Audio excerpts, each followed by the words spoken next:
In this video, we're going to look at about how type can align to a baseline grid.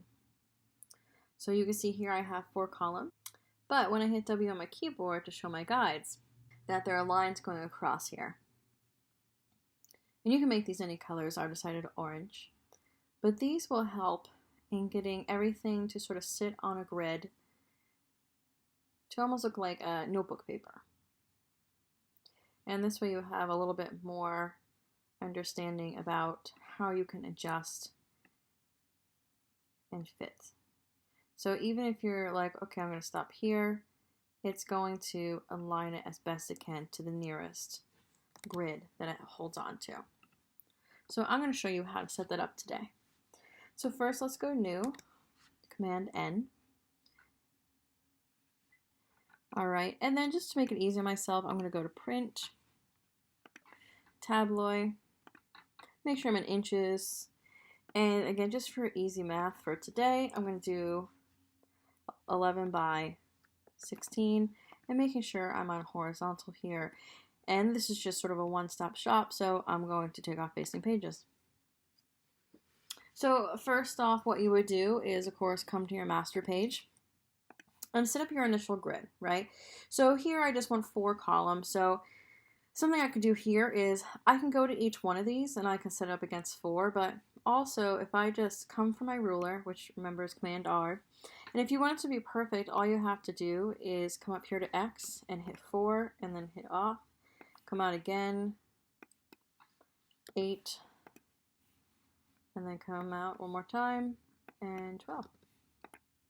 Okay, and I really like that. Now, these are just to sort of set the column widths, but I'm going to come in here now, and I'm going to sort of set my margin, sort of the safe zone between each column.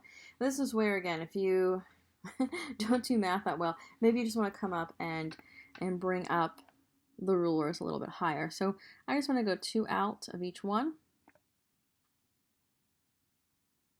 You can go more, that's up to you.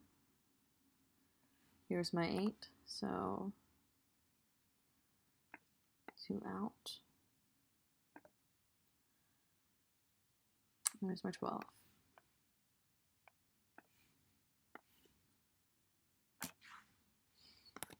Okay.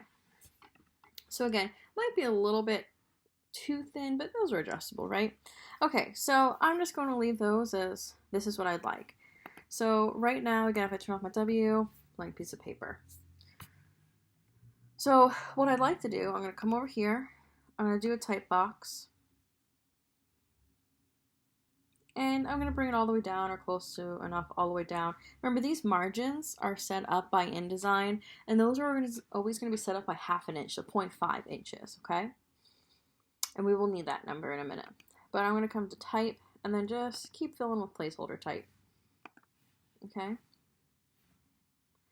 And what I'd like to do here, so, you know, a good practice is to always carry over the type. Like, let's say you had a magazine and you want the type to flow. It's always good to sort of copy and paste it in one go into here, and then have this little red box and have more of it to flow over. Okay, so I know again that this is just type filler, but good practice there. And then again, one more time. I'm just going to come down here, fill that in. Okay, so I've got this. So now what I want to do to have my secondary grid, or it's called a baseline grid, is come up to InDesign, Preferences, and Grids. So this is where you can change the color. This is why I had orange. And this is great just because if you're working with, you know, maybe a large color in the background or something that would be hard to see these, you can come up and change them at will. So orange here.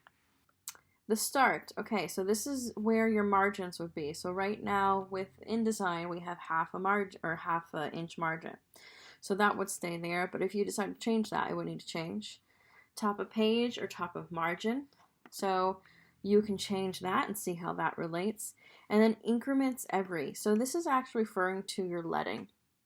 So generally with leading, you have, it's the spaces between the lines of type, right? So when you're looking at your type, and again, I didn't really change this to anything fancy, but you know, I can. We'll just change it to Gill Sand, and I'll change it to 14. And so mine is now 16.8, okay? And I need to remember that. So I'm gonna come in here, keep my cursor there, come back here to Preferences, Grids, and change that up. Okay, so orange, half point, top of page or top of margin. Let's try that one out. Now this one, instead of going to be 12, it's going to be that 16.8, my leading. Okay, so not the font size, the leading size. That's the symbol for leading, we remember. Okay, and we're going to also come up here to view threshold, and I'm going to drop this down to 25. So as you can see, there's nothing there yet, right? So what I have to do, I have to come to view, to go to grids and guides, and then show baseline grid. And there we go, I'm at 45%. If I drop it down to 25-ish, there we go, you can still see it, okay? So the biggest thing is once you are done setting up InDesign, your preferences and your grid, you're not going to see it. You have to come to view, grids and guides, and show or hide baseline grid, okay? But we're not done yet. What you can see here is that we've got your baseline grid set up, but your type is not sitting on it. The purpose of a baseline grid is to have your type sit on it to have a better flow with each other, okay?